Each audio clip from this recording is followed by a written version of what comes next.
the point. This is the section that is blocked up, and this is the entrance that eventually leads to the gate that we saw over here. So now let's move on. We're actually all the way on the northern end of the Temple Mount, just to show you one of the 4 minarets, the most beautiful of all the minarets, where originally this minaret was Mameluke. And you can tell that it's Mameluke because the base of the minaret is actually square. But the Ottomans, they like to make their minarets cylindrical.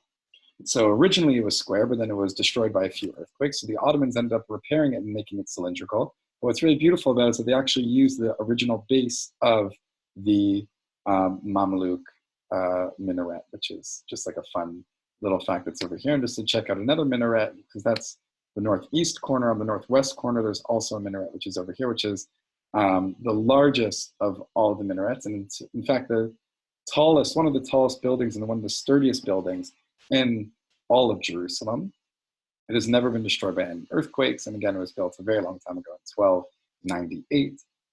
The Temple Mount essentially is a mix of many different buildings from the later Muslim period. It's like a whole mishmash of things. But I want to show you this corner because I want to show you this structure that's over here, this fortress, which is called Antonia's Fortress. And I'm going to show you a little bit in just a second what this fortress was, where under King Herod, as much as he wanted to honor the Jews, the religious Jews, the Hasmoneans, the Kohanim, and build this incredible Holy of Holies structure, he also didn't really trust them.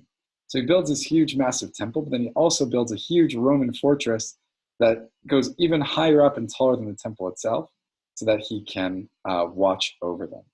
Now, if we're going, just to take you all the way back to the first slide, and if we look at the original model of the temple, so you can see the Herodian version again, where the Israel Museum version doesn't actually make the Antonia Fortress as tall, and it keeps kind of where the Dome of the Rock is sitting, and the temple close to the middle of the Temple Mount. But if you look at this model that's over here, it's a different model of what the Second Temple may have looked like.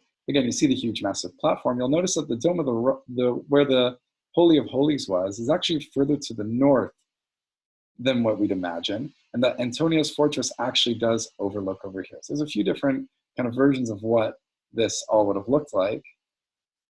But the important thing about Antonia's Fortress is that it sits above these pools that are over here, which brought in water to the Temple Mount, which is very important, especially for all the sacrifices and things like that. The other dome I wanted to show you, which is a really fun one, is this one. It's over here, which is known as the Dome of Solomon, where it's blocked off for anyone to go into. I don't think people have gone in there for many, many, many decades.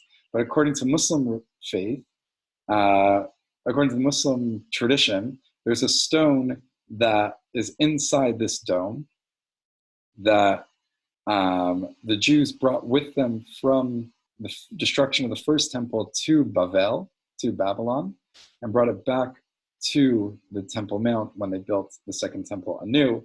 And this dome commemorates that spot. And there is a stone apparently that is from the first temple period. So again, this is a Muslim tradition. So once that became a Muslim tradition, then the Jews said, oh, well, that's really holy for us too. And then the Christians said, well, if it's holy for both of you, then it's holy for us as well.